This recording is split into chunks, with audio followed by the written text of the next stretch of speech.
my fourth graders, Mrs. Nelson, Group 2. Congratulations, you're moving on and moving up. Okay, so we're adding on area, perimeter, multiples, and we're going to be adding some factors along with prime and composite. You can handle it.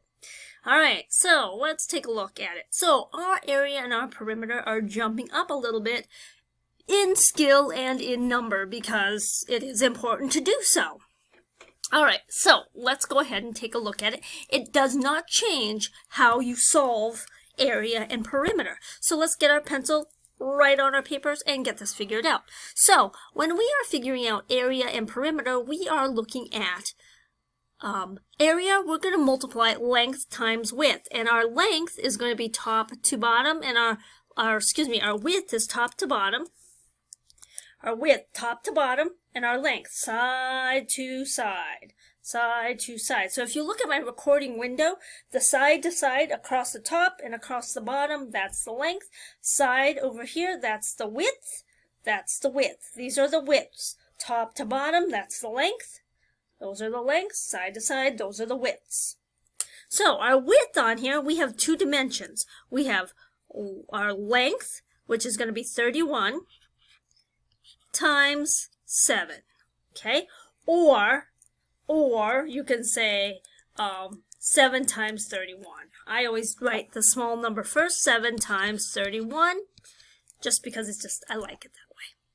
Alright, so now we have, since that's a multiplication problem, what we need to do is, you don't know that basic fact, but that's okay. What you're going to do is you're going to break apart 31 into its expanded form. So you're going to say 30 plus 1 and put that in parentheses times 7. Okay? And then you know that 7 times 3, and then you're going to multiply this out. So you know that 7 times 3 is going to be 21. Add the 0 to the back. Okay? And that's 210. Then you multiply 7 times 1, so you're going to go, and then you're going to add that.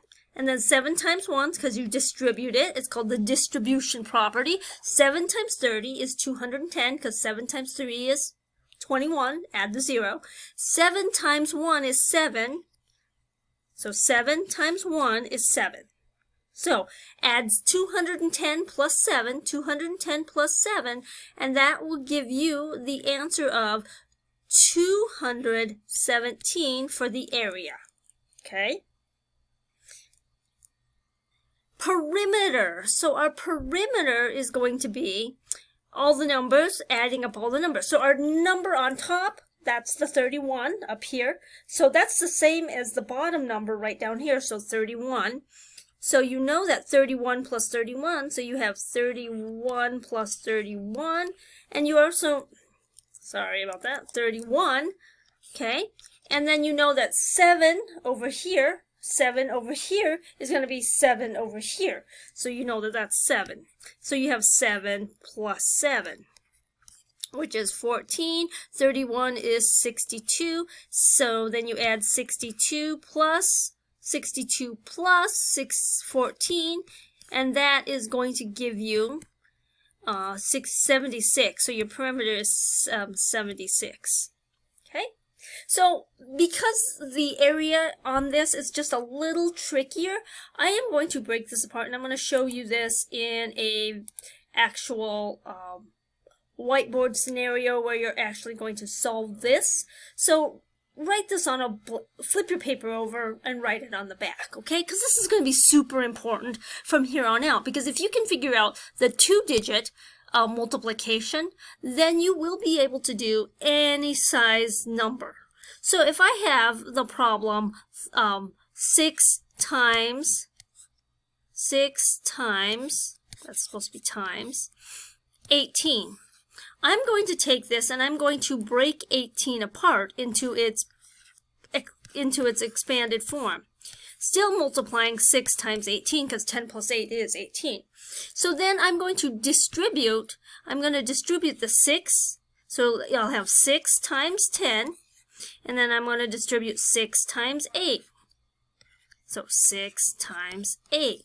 So those are my two two factor pairs. So I have 60, and I have 6 times 8. Well, 6 times 4 is 24, so you have 48. So 6 times 8 went out of date and came back as 48.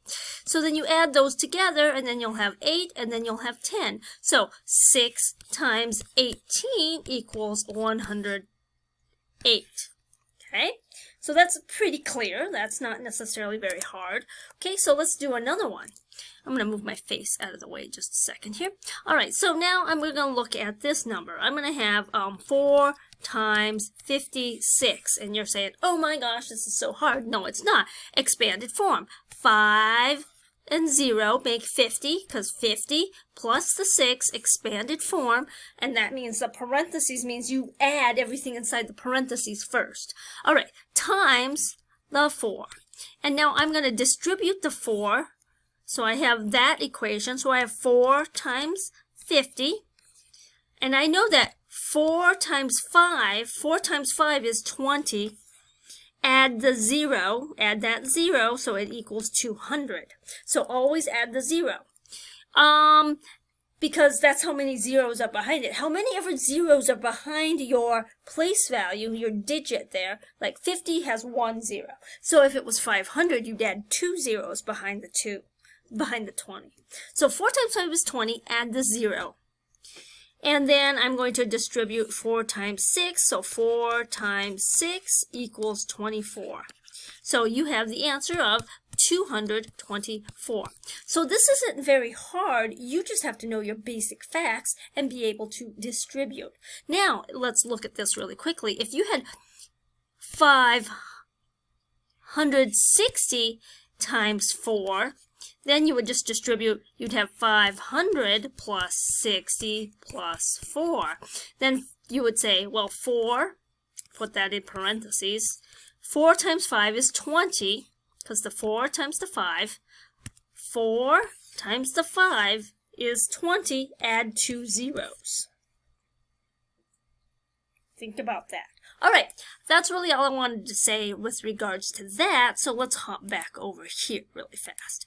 All right, so we have here, we're going to find our area and our perimeter with regards to this square. Remember, all squares have the same measurement on their sides, so you know that this is 7, 7, 7. So area, you're going to multiply width and length. So width and length, so you're going to multiply those together.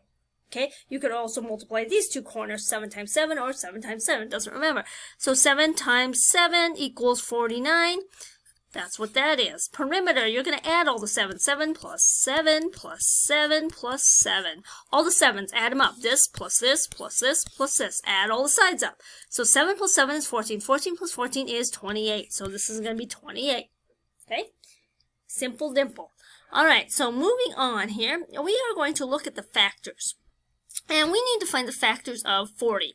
So I'm going to write 40 here. Now remember, when we're trying to find the factor pairs, we need to always start with 1, because 40 is going to be our answer. And every multiplication problem that we can find should have the answer of 40. So let's start with 40. 40 is our answer. So I start with 1. So 1 times something, whatever this is going to be 40. And I know that will be 40. That's my first factor pair. 1 times 40. So over here, I'm going to write 1, and I'm going to write 40 right here, because I'm going to make the factor rainbow over here. Okay, and I'm going to start with 2. Well, does 2 times anything equal 40? Yes, 2 times 20 equals 40. So I'm going to put that here, so 2, and then I'm going to put 20 right there. Okay, and I'm going to keep going. How about 3? 3 times anything equal 40? Well, I know that 3 times 10 is going to be 30. 3 times 12 is 36. 3 times 14, no, there will be nothing 3 times anything equals 40, just won't work. So 3, I won't even write that down because it doesn't work. 4, well, I know that 4 times 10 works. 4 times 10 equals 40, so I'll put a 4 here, and I'll put a 10 here, okay? So I'm continuing. 5 times anything equal 40? Yes, 5 times 8. I know that, okay? So 5 and 8, okay? Oopsies. I I'll put a comma right there. So 6 times 40. Okay, well I know that 6 times 5 is 30. 6 times 6 is 36. 6 times 7 is 42. 6 does not work. So 6 times nothing. 6 will not work. 7 does not work because 7 times anything does not equal 30 because 7 times 5 is 35. But after that, 7 times 7 is 49, so that doesn't work. So then 8 works, 8 times 5, but we already have 8 right there, so we don't need to duplicate it. So this is our factor tree. Here's our factor rainbow, 40, and then I just take my numbers, and then I draw them out to each other. So now I know that this is going to be composite. Composite because there are more than 2 factor pairs. This has 1, 2, 3, 4 because there are 4 factor pairs. If I only had 1 factor pair, it would be prime. If I only had 1 and itself, this guy up here, if I only had that guy, then yeah, I would unfortunately have a prime number. But this one's going to be composite because I have many factor pairs. I have more than 1 factor pair. I have 4 factor pairs. 4 factor pairs. So that is going to be a composite number. Okay? What are the first 3 multiples of 24? Remember, this is skip counting. You're going to repeated addition. So you have 24, and that's 24 times 1. 24 times 2 will equal 48. And then 24 times 3 is going to be, well, 4 times 3 is 12. So you have 12. So you have 12. 4 times 3 is 12. And 4 times 2 or 3 times 20 is 60. So I have 72. Okay? Because I know that 3 times 2 is 6. Add the 0 because it's really not 2, it's 20. I have to add the 0. So 72. Those are my first 3 multiples of 24. All right, when you're done with this, turn this in, get this going, and if you have questions, come see me. Make sure that you show all of your work, every single moment of your work, okay? Because if you don't, you will have some problems here. Okay, and I think that some of you will stay at this group for a little while. This is going to be one of these things that you might stay at this group for just a little bit. Because after this, you're going to start multiplying bigger numbers. All right, I will see you in the next video. Get your independent work done. Bye.